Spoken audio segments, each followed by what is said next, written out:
முயல் ஆமை கதையின் லேட்டஸ்ட் வெர்ஷன். முயலும் ஆமையும் ஓட்ட பந்தயம் வைக்கின்றன. முயல் வேகமாக ஓடினாலும் வழியில் தூங்கிவிட, ஆமை மெதுவாகச் சென்றாலும் தூங்கும் முயலை தாண்டிச் சென்று பந்தயத்தில் ஜெயித்து விடுகிறது.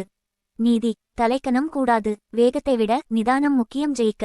வெயிட்: இனிதான் கதையே ஆரம்பம். தோல்வியை நினைத்து மனவேதனை அடைந்த முயல், நாம ஓவர் கான்ஃபிடென்ட்டா இருந்ததாலதான் தோத்துட்டோம் என்பதை புரிந்துகொண்டு மீண்டும் ஆமையை பந்தயத்திற்கு அழைக்கிறது.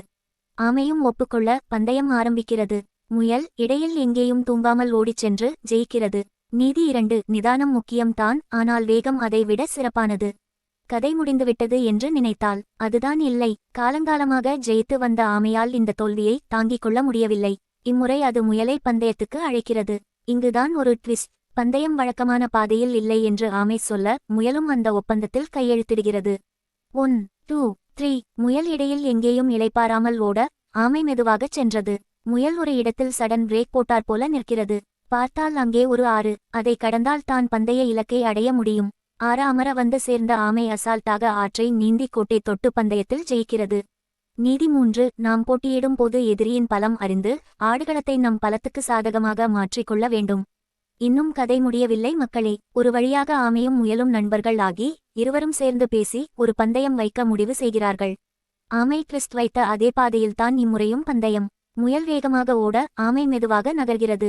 ஆற்றின் கரை வரை. அதற்கு பின் ஆமை ஆற்றில் நீந்துகிறது. அப்படியென்றால் முயல் ஆமையின் முதுகில். கரை சேர்ந்ததும் மீதம் உள்ள தூரத்தை ஆமையை தன் முதுகில் வைத்தவாறு முயல் ஓடி கடக்கிறது. இருவரும் ஒரே நேரத்தில் பந்தயக்கோட்டை அடைகிறார்கள். இருவரும் வெல்கிறார்கள். நீதி 4: டீம் ஒர்க் வின்ஸ்.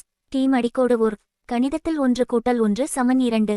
ஆனால் வாழ்வில் 1+1 = 3. அதாவது இருவரின் பலம் சேரும்போது அது ஒரு புது பலத்தை உருவாக்கும். அதனால்தான் நிறுவனங்களில் பணியாட்களை தேர்வு செய்யும்போது அவர்களின் டீம் ஒர்க் திறனை முக்கியமாகச் சோதிக்கிறார்கள்.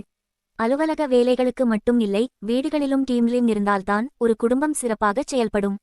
எல்லோரின் பங்களிப்பும் தேவை குடும்பத்தில். எனவே டீம் ஒர்க் வளர்ச்சிக்கு மட்டும் இல்ல, வாழ்வதற்கும் மிக முக்கியம். இந்த லேட்டஸ்ட் முயல் ஆமை கதையில் வரும் எல்லா கருத்துக்களுமே ஜெயிக்க முக்கியமானவை. நிதானம் முக்கியம், வேகம் முக்கியம், புதுப்புது வழிகளை தேர்ந்தெடுக்க வேண்டியது முக்கியம். இந்த கதை இறுதியாக உணர்த்தும் you win I win approach முக்கியம். மொத்தத்தில் இதுபோல மல்டிஸ்கில் முக்கியம். அதை கற்றுக் கொடுப்பதும் டீம் ஒர்க்கே. வாழ்க்கையில் முயலும் ஜெயிக்கும், ஆமையும் ஜெயிக்கும். முயலாமை மட்டுமே ஜெயிக்காது. முயன்று தோற்றால் அனுபவம், முயலாமல் தோற்றால் அவமானம். வெற்றி நிலையல்ல, தோல்வி முடிவல்ல. முயற்சியை பொறுத்து தான் வெற்றி, தோல்வி.